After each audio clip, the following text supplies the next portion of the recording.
Have you ever wondered what it's like to work for a startup? Over the past 3 years, I've been fortunate enough to have worked for 2 startups in the Philippines, First Circle and Advance. I'm thankful to both startups for the trust they've given me as well as the opportunities. There are ups and downs for sure, but overall, they were great opportunities for personal growth and for providing impact to the Philippines. In general, I feel that the startup industry in the Philippines is not that widely discussed. Over the past years, I have gotten questions such as, is the pay low? Is it bad for your resume? Are you working out of an apartment? There are so many questions, so let's take this time tonight to discuss my experience of working in the startup industry. So if you're looking to get into startups or if you're thinking about your career, then I hope this video helps you. Let's start the discussion by answering, what are startups? Startups are generally young companies that aim to provide a unique product or service to the market.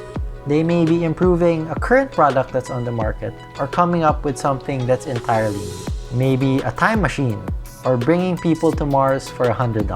In the startup world, speed and growth are key.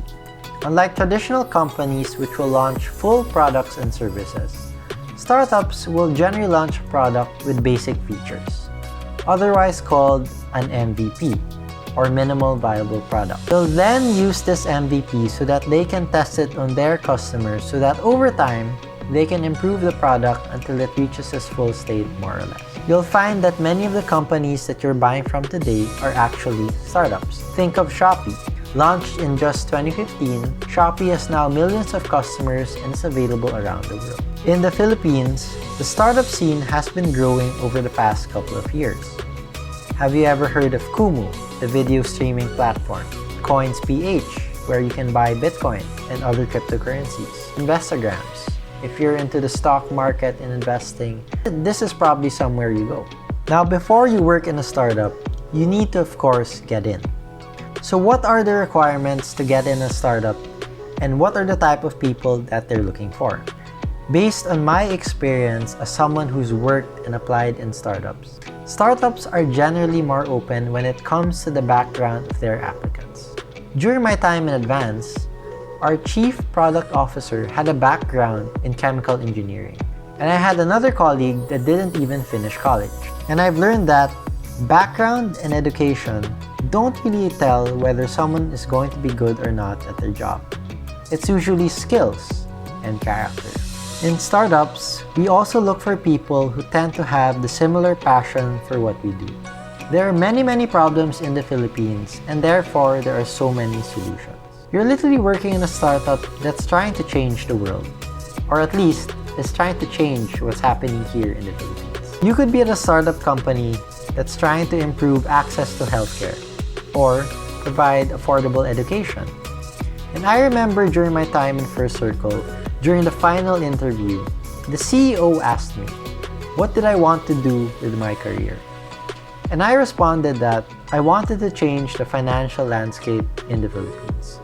I wanted to provide access to credit to those who really needed it. And to this day, I strongly believe that's one of the main reasons why I got in. And when I worked there, people had such similar passion, it was contagious. It definitely isn't for everyone, especially for those who are looking for financial stability. The startup industry is definitely a high-risk and high-reward environment. I think this is also one of the reasons why startups are full of younger people. If you're looking for stability in your finances and your career, then you might want to take a step back and think about this one.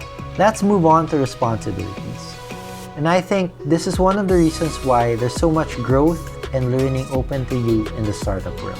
Startups grant big responsibilities to their employees.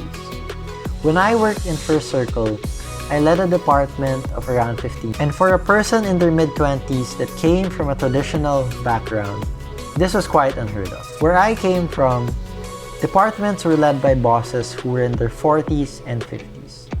Leadership opportunities aren't that easy to come by.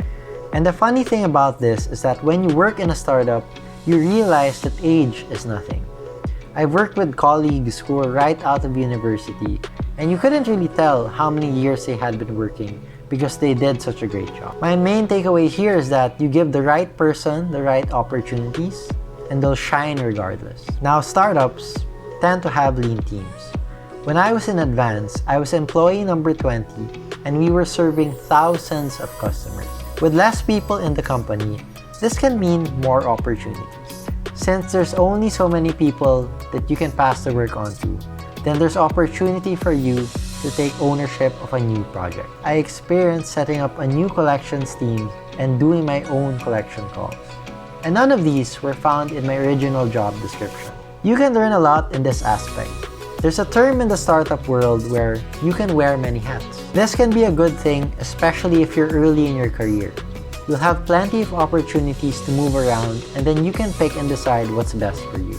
Some people don't like this at all because they do prefer structure and stability in the work that they do. There's also that feeling you get where you've done so many things but you're not sure what did you actually achieve.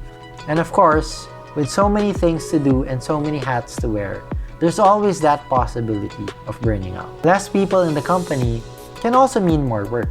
I found myself working on the weekends and way after dinner time. But I wouldn't say this is something that belongs solely to the startup world, as I do have friends who work in traditional companies but they work on weekends and way after their 6 p.m. jobs. Now let's get to the rewards of working in the startup industry.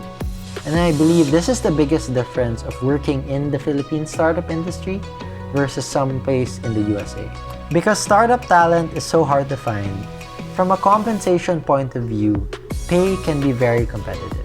A well-funded startup can even outperform a traditional company when it comes to hiring junior employees and middle managers. When I first started working in the startup industry, I was a little surprised because the offer given to me was even more competitive than what a top Philippine bank could give. And there were also benefits that I had never experienced before.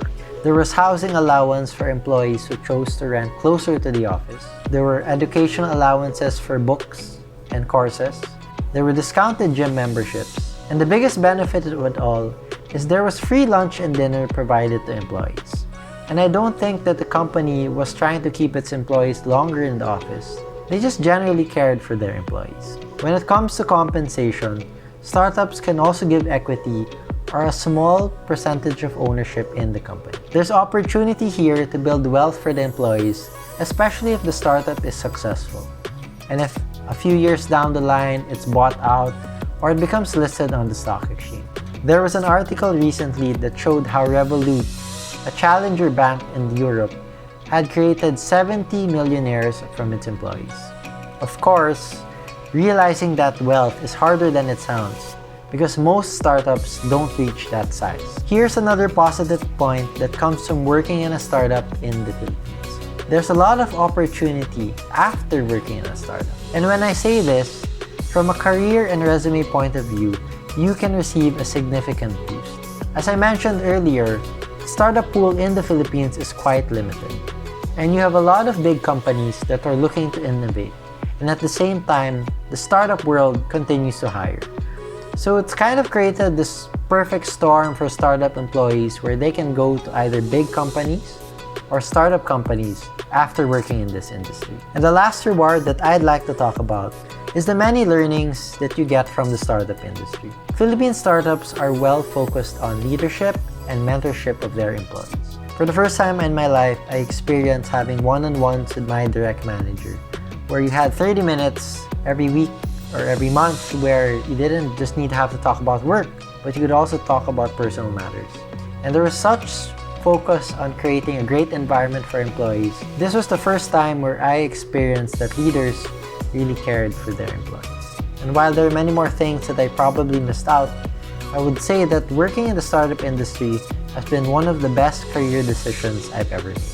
So if you're looking to enter the startup world, go ahead, take that leap. It's definitely not for everyone, but I can really say that there are so many opportunities for growth and for learning. And that's it for tonight. I hope you liked this video. As usual, give it a thumbs up and subscribe, and I'll see you next week. Bye-bye.